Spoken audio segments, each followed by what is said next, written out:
좋은 찬양대 또 앙상블 감사합니다. 사진 하나를 보겠습니다. 여러분 어딘지 아시겠습니까? 네, 정답이 벌써 나오네요. 네, 1부 예배 때는 못 맞췄는데, 네, 2부 예배 때는 바로 이렇게 대답을 하십니다. 지난 1월 말에 교역자들과 함께 금정산에 올랐습니다. 아주 즐겁고 또 기분 좋은 산행이었습니다. 동문 주차장에 차를 대놓고 또 1시간을 걸어 올라갔더니 아주 멋진 산세와 더불어 전망이 아주 좋았습니다. 기암괴석들이 하늘과 맞닿아 장관이었고 또 능선을 따라가면서 부산을 내려다보면서 부산 곳곳을 볼 수도 있었습니다. 시내와 해운대 쪽입니다. 수많은 아파트 건물들이 빼곡하게 들어서 있고 저 멀리에는 마린시티 고층 건물까지도 볼 수 있었습니다. 김해 쪽을 바라본 전망입니다. 그리 힘들지 않고도 이 정도의 전망을 쉽게 즐길 수 있는 산이 많지 않습니다. 부산에 사시는 여러분들은 복 받으신 분들입니다. 네. 부산이 가진 참 매력이구나, 참 좋다 하는 생각을 했습니다. 저도 너무 마음에 들어가지고 그 다음 주 월요일 쉬는 날 아내를 데리고 다시 금종산에 올라갔습니다. 네. 그 증거 사진을 보여드립니다. 네. 저 뒷모습이 제 아내입니다. 네. 요즘은 함부로 아내 얼굴도 공개할 수 없습니다. 초상권 침해도 부부 사이에도 아주 예민한 문제가 되기도 하고 또 개인 정보 유출을 함부로 하면 안 되기 때문에 뒷모습 사진을 올립니다. 부산에 와서 첫 해에는 주로 해변을, 바다를 많이 보았는데 2년차 접어들면서 산에 오르게 됩니다. 정말 부산 바다만이 아니라 산도 참 좋구나 하는 생각을 합니다. 부산 사람들만 정스러운 것이 아니라 부산은 자연 환경도 참 좋구나. 점점 더 부산의 매력에 빠져들고 있습니다. 네. 부산이란 명칭은 고려 공민왕 17년 1368년에 처음으로 문서상의 기록이 남아 있습니다. 한자를 보면 부할 부자에다 뇌산자를 처음엔 썼습니다. 그러다 한 1세기 지나고 조선시대 성종 때 1481년에 동국여지 승남이라는 책에서 부산이란 글자가 또 등장하는데 이때부터는 한자가 바뀌었습니다. 큰솥 부, 가마 부자를 써서 그리고 뇌산, 부산이라고 쓰기 시작했습니다. 이 부산이란 말의 뜻, 기원을 살펴보면 이러합니다. 원래는 높은 산, 신성한 산이라고 하는 뜻을 가진 순우리말 감뇌가 처음 시작입니다. 그 감뇌가 가마뇌로 바뀌고 가마뇌가 한자어로 바뀌는 과정 속에서 발음상 가마가 되어서 사람들이 산 모양이 가마솥 같다라는 이야기로 부산이라는 한자어를 사용하게 되었습니다. 감뇌가 정확히 어디일까?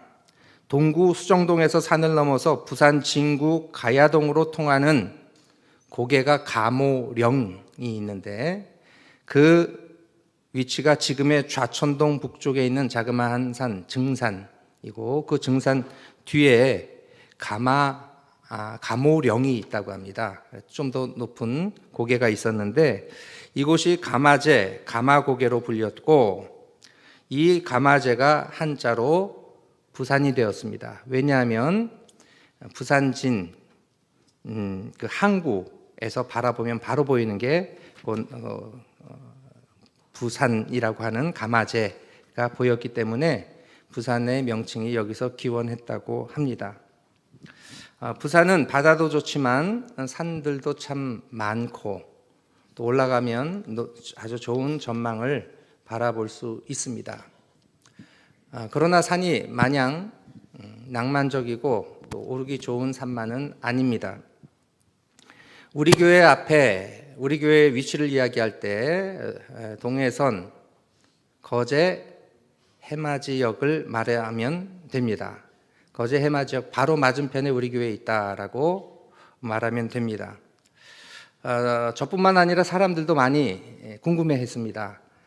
이 동네에는 해맞이를 잘 볼 수 있는 장소가 있나 보다. 저도 한참을 찾아보았는데요. 거제사동 뒤에 화지산을 올라가면 좀 해맞이가 될 수 있을까 하는 생각도 했는데 그 얘기가 아니랍니다. 네. 조선시대에 부산 진시장 위치에 부산장이 열렸습니다. 사람들이 장을 보고 오고 가고 했겠죠. 장을 보러 갔다가 날이 저물어 돌아오는 길에는 지금 송상현 동상이 있는 그 지역을 통과해야 되는데 그 당시에는 거기가 지금이야 개발돼서 평지지만 전에는 울창한 숲이었고 또 재가 있어서 고개를 넘어야 했다고 합니다. 그런데 숲이 울창하다 보니까 사람들이 물건을 사다가 거길 통과할 때면 산적이 출몰해가지고 그 물건을 뺏었대요. 네. 그 정도로 산세가 좀 험했나 봅니다. 네. 어떻게 하면 좋을까? 사람들이 고민하다가 우리 동네 거제 해맞이역 인근에 사는 사람들이 장 보러 오는 그 시간에 맞춰서 어두컴컴하면 횃불을 들고 거기에 그 지역에 가서 불을 밝히고 보호해주고자 사람들이 나가서 또 장 보고 오는 사람들을 맞았다고 합니다. 그래서 해맞이가 아니라 원래는 횃불맞이 마을이었대요. 횃불맞이 마을에서 사람들이 횃불맞이 마을 어렵다 보니까 그것이 변화돼서 해맞이 마을이 된 겁니다. 또 묵상이 되잖아요. 횃불맞이 마을 거성교회. 네.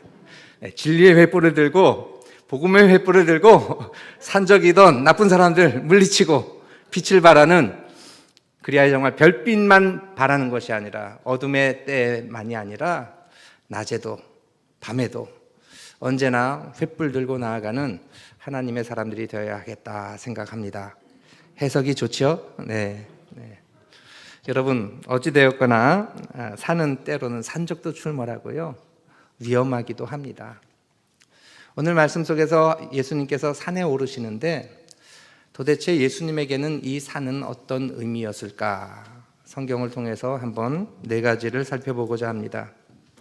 첫 번째, 산은 시험 받으시는 자리였습니다. 우리가 잘 알듯이 예수님께서 공생에 처음 시작하실 때 마귀에게 이끌려 시험을 받으십니다. 그때 처음으로 오르신 산은 시험 받는 자리였습니다. 마태복음 4장 8절, 마귀가 또 그를 데리고 지극히 높은 산으로 가서 천하 만국과 그 영광을 보여주며 이르되 만일 내게 엎드려 경배하면 이 모든 것을 내게 주리라. 예수님을 마귀가 가장 높은 산으로 데려갔습니다. 그리고 천하 만국을 보여줬어요. 영광스러운 모든 것도 보여주었습니다. 그리고는 말합니다. 내가 이 모든 것 너에게 주겠다. 단 조건 하나, 내게 절만하면 이 모든 것 주리라 하고 사단이 예수님을 꾀입니다. 예수님은 단번에 거절하셨죠. 우리가 인생을 살아가면서 힘들게 노력하며 올라가는 그 산이 시험산이 될 수 있습니다.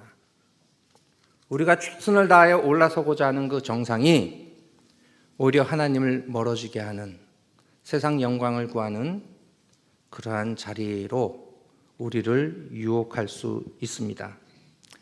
높이 올라가면서 점점 더 많은 세상을 봅니다. 그러나 분명코 올라갈 때 결코 우리의 마음이 미혹되어서는 아니 됩니다. 학창시절부터 우리는 이러한 유혹에 빠집니다. 너 교회 가지 말고 학원 가서 공부해. 좋은 대학 가야지. 그 후에 교회 가도 돼. 지금은 예배가 중요한 게 아니야. 공부할 때야, 공부. 네, 대학을 졸업합니다. 사회생활을 시작하며 스스로에게 다짐을 해봅니다. 직장에서 일하기도 바쁜데 주일에 꼭 교회 가야만 하나? 성공하는 게 먼저야. 승진하려면 쉴 틈이 없어. 일요일도 밀린 세상 일들 해야지. 교회 가서 예배 드릴 시간이 있다면 차라리 잠이나 더 푹 자겠다.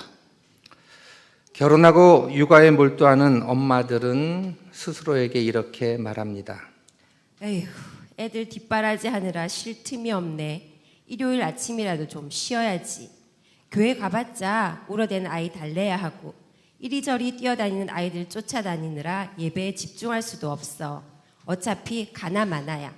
아이들 분유며 기저귀며 한번 움직이려면 챙겨야 할 게 얼마나 많다고. 한창 여행에 재미 들린 식구들, 남편과 아내는 서로에게 이야기합니다. 주중에 열심히 일한 나 자신에게 선물해야지. 주말 끼고 여행 가야지. 세상에는 볼거리도 많고 여행 가면 먹을거리도 얼마나 많은데 재미없게 교회 가는 것보다는 이번 주말에 제주도 놀러 가야지. 네, 솔깃하지요? 네. 혹 부러워하는 것은 아닙니까? 네. 사는 우리로 하여금 세상을 내려다보면서 그 보이는 것을 마음에 들게 하고 그 유혹에 빠지도록 우리를 미혹합니다. 세상을 바라보기에 앞서 그 높은 자리에서 우리는 하늘을 우러러 보아야 합니다. 하나님을 바라보면서 하나님께서 나를 왜 그 자리에 올려 세우셨는지 돌아보아야 하고 하나님의 뜻이 과연 무엇인지 살피는 자리가 되어야 합니다. 두 번째, 사는 제자들을 불러내신 자리였습니다. 마가복음 3장 13절에 예수님께서 제자를 부르시는 장면입니다. 또 산에 오르사 자기가 원하는 자들을 부르시니 나온지라. 각자 삶의 자리 속에서 열심히 자신의 생계를 위해서, 삶을 위해서 노력하고 있는 제자들을 불러내셔서 산 위로 불러 세우셨습니다. 삶의 자리 속에서, 구별된 자리 속에서 예수님은 제자들을 불러내셨습니다. 그들을 훈련시키셨습니다. 3년 동안 같이 지내면서 하나님의 일꾼들로, 그리고 온 세상에 다니며 예수 그리스도의 복음을 증거하는 사람들로 세우셨습니다. 세 번째, 사는 제자들을 가르친 자리였습니다. 제자들이 훈련받은 곳은, 또 천국 복음을 들은 곳은 삶의 자리들도 있었지만 특별히 예수님께서는 산 위에 그들을 부르시고 나오게 하셔서 말씀을 전하셨습니다. 마태복음 5장부터 7장까지는 산상보훈의 말씀인데요. 5장 1절 그 첫머리가 이러합니다. 예수께서 무리를 보시고 산에 올라가 앉으시니 제자들이 나온지라. 많은 무리들이 예수님 틈에 있었지만 산에 오르시고 제자들이 나오니 말씀하기 시작하십니다. 입을 열어 가르쳐 이르시되 심령이 가난한 자는 복이 있나니 천국이 그들의 것임이라. 팔복 말씀부터 시작해서 적어도 나를 따르는 제자들 너희는 이렇게 살아야 한다. 좁은 문으로 나아가라. 구별되어 나아가라. 늘 말씀 행함으로 반석 위에 집을 지은 인생이 되어라. 너희는 세상의 빛이다. 너희는 세상의 소금이다. 제자들을 향하여 말씀하셨습니다. 세상 사람들, 함께 있는 사람들에게 하신 말씀이 아니라 제자들이 나왔을 때 그 산 위에서 교훈을 주셨습니다. 산에서 예수님은 제자들을 가르치셨습니다. 하나님 말씀 받는 자리, 산 위입니다. 마지막 네 번째입니다. 산은 기도의 자리였습니다. 예수님은 언제나 산 위에 올라가셔서 기도하셨습니다. 종종 무리를 떠나셔서 홀로 밤을 지새며 하나님을 독대하셨고 또 기도의 시간을 보내셨습니다. 오병이어의 기적 사건 후에 예수님이 무엇을 하셨습니까? 그 무리를 떠나셨습니다. 마태복음 14장 23절 무리를 보내신 후에 기도하러 따로 산에 올라가시니라. 저물 때 거기 혼자 계시더니 무리를 보내시고 홀로 산 위에 올라가셔서 기도하셨습니다. 예수님의 공생애를 돌아볼 때 얼마나 피곤하셨을까 하는 생각을 해봅니다. 왜냐하면 사생활이 없었어요. 좀 은밀히 혼자 쉴 수 있는 공간이 없었고 늘 또 떠돌이의 삶이었습니다. 아무리 좋아도 같이 여행하다 보면 실증 날 수도 있고, 그렇죠? 좋은 관계여도 또 마음 상할 수도 있잖아요. 12제자들도 365일 24시간 늘 같이 있었어요. 얼마나 사람에 치이셨을까. 불편하셨겠다. 피곤하셨겠다. 예수님께서도 말씀하십니다. 여우도 굴이 있고 제비도 제 집이 있건만 인자는 머리 둘 곳이 없구나. 그래서 가신 곳이 어디예요? 홀로 산으로 가셨어요. 밤낮 수많은 사람들과 함께하며 12제자들을 데리고 다니시면서 얼마나 피곤한 나날의 삶이셨을까. 육신을 입고 오셨기 때문에 아무리 전지전능한 예수님, 하나님의 아들이셔도 힘든 건 분명코 힘드셨을 거예요. 쉬고 싶으신 순간도 있었고 아무도 없는 곳에서 좀 리프레시하면서 좀 쉼을, 재충전의 시간을 갖길 원하셨을 것입니다. 그럴 때면 종종 홀로 산으로 올라가 하나님 아버지께 기도의 시간을 가지셨고 또 쉼의 시간을 가지셨습니다. 오늘 설교 본문인 누가복음 9장에서 예수님은 가장 가까웠던 세 제자들을 데리시고 또 높은 산을 올라가십니다.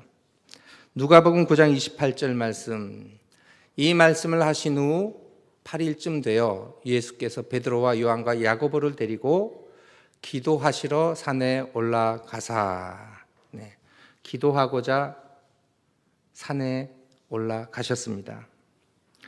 마태복음 17장 1절에서는 그 산이 높은 산이라고 표현합니다. 그래서 오늘날 학자들이나 많은 또 성경의 내용들을 아는 분들은 다볼산이었을 것이다. 그리고 실제로 오늘날 그 다볼산에 가보면 꼭대기에 모세 기념 교회가 세워져 있습니다. 예수님과 모세와 엘리야 함께 했던 그런 자리가 기억되고 있습니다. 모세는 율법의 대표자였고 엘리야는 예언자를 대표하는 인물입니다. 그들이 함께 했다는 것은 구약 성경이 말씀한 율법과 예언이 예수 그리스도에게서 성취됨을 드러내는 아주 상징적인 장면입니다. 그 세 분이 무슨 이야기 나눴을까? 어떤 내용 대화를 주고받으셨을까? 누가복음 9장 30절 31절에 보면 소개가 됩니다. 문득 두 사람이 예수와 함께 말하니 이는 모세와 엘리야라. 자, 하신 내용 말씀 우리 같이 읽겠습니다. 영광 중에 나타나서 장차 예수께서 예루살렘에서 별세하실 것을 말할세. 내용은 예수께서 예루살렘에서 별세하신다라는 주제였습니다. 별세란 말, 세상을 떠나는 거죠. 죽는 거죠. 그런데 헬라어 원어에 보면 요때 쓰인 이 별세라는 단어가 엑소도스예요. 엑소도스, 길 밖으로 떠나다라는 뜻이에요. 엑소도스 하면 우리가 가장 먼저 생각하는 건 뭐죠? 출애굽. 출애굽기를 그래서 엑소도스라고 하잖아요. 출애굽, 길 밖으로, 다시 말하면 오히려 구원의 자리로 나아가는 것, 이것이 출애굽입니다. 예수님은 모세와 엘리야와 함께 구원의 길에 대해 말씀하신 것입니다. 모세는 율법의 대표자로서 이스라엘 민족을 이끌고 출애굽을 이끌어갔던 지도자였습니다. 모세가 아론과 나답과 아비후아를 데리고 시내산에 올라서 하나님의 계명을 받습니다. 마찬가지로 예수님은 베드로와 야고보와 요한을 데리고 그 기도하는 높은 산으로 올라가서 다시금 출애굽, 구원의 길, 민족과 열방을 구원하는 길이 무엇인지 다시금 확인받으십니다. 모세도 십계명 두 돌판을 가지고 내려올 때 얼굴에 광채가 나가지고 오히려 수건으로 얼굴을 가릴 정도의 빛이 났다고 하는데, 이 변화상에서 예수님 역시 용모가 변하고 옷에 광채가 나서 빛난 존재로 변화되었다고 성경은 기록합니다. 엘리야는 열왕기상 19장에 보면 호렙산에 올라갑니다. 바알과 아세라 선지자 850명과의 싸움에서 이긴 후 갈멜산에서 승리한 후에 가장 기쁘고 그 승리에 도취되어야 될 순간인데 이세벨이 그를 죽이고자 할 때 도망갑니다. 영적인 탈진이 와가지고 도망가고 하다가 이른 곳이 하나님의 산 호렙입니다. 그 호렙산에서 하나님의 음성을 듣습니다. 크고 바람 가운데 계시지 않았습니다. 진동하며 번개치는 우레소리 가운데 하나님이 계시지 않았습니다. 다 지나가고 나서 세미한 음성이 들려졌습니다. 하나님의 음성을 들었어요. 하나님께서 하신 말씀은 무엇입니까? 엘리야에게 사명을 부여하셨습니다. 첫째, 하사엘에게 기름을 부어 아람 왕을 삼으라. 예후에게 기름을 부어 이스라엘 왕이 되게 하라. 또 너의 후계자로 엘리사를 세우라. 또 한 가지를 더 말씀하십니다. 너가 이 바알 문화가 가득한 이 땅에서 외롭다고 힘들다고 너만 남았다고 아니야. 바알에게 무릎 꿇지 않고 그의 발에 입 맞추지 아니한 하나님의 사람 7,000명이 준비되어 있다. 용기를 얻고 다시금 사명의 장으로 엘리야가 나아갑니다. 모세가 이스라엘의 구원을 위해 출애굽의 길을 걸어가듯이 예수님께서도 인류 구원을 위해 십자가로 그 죽음의 자리로 나아가셨습니다. 엘리야가 바알 문화 가득한 세상의 역사를 뒤집어 놓고자 사명을 감당하며 발걸음을 한 걸음 한 걸음 옮겨 나갔듯이 예수님께서도 모든 유혹과 방해와 죽음의 공포를 이기시고 십자가로 갈보리 언덕을 향하여 한 걸음 한 걸음 진실되게 나아가셨습니다. 여러분, 우리도 종종 예수님처럼 높은 산에 올라야 하겠습니다. 실제로 한번 산에 올라보세요. 그리고 예수님의 마음을 한번 품어보십시오. 기도하러 올라가고 세상과 구별되어 세상의 소리가 들리지 아니하는 그 높은 곳에 가서 하늘을 바라보시고 또 나의 인생에 가야 할 길들을 한번 되짚어 보시기 바랍니다. 세상에서 잠시 물러나 하나님 앞에 설 수 있어야 합니다. 사람들 틈에서 잠시 떨어져 홀로 기도의 자리로 나아가야 합니다. 세미한 주님의 음성을 들으면서 내가 가야 할 길, 내가 져야 할 십자가 다시 한번 확인받아야 하겠습니다. 때로는 기도의 동력자들과 함께 그 산을 오를 수 있습니다. 예수님이 기도하고자 높은 산만 오르지 않으셨습니다. 겟세마네 동산, 나즈막한 산도 오르셨습니다. 우리도 높은 산만 오를 필요는 없습니다. 나즈막한 개골산 정도도 좋습니다. 네. 거성교회, 구별된 장소, 이 언덕에 예수님이 겟세마네 동산에서 기도하셨듯이 우리는 이 개골동산에서 하나님께 기도하며 나의 사명을 확인받아야 합니다. 이번 주 수요일부터 사순절이 시작됩니다. 구별된 시간과 구별된 자리, 주님 만나는 자리를 우리의 삶 속에 다시 한번 세워가야 하겠습니다.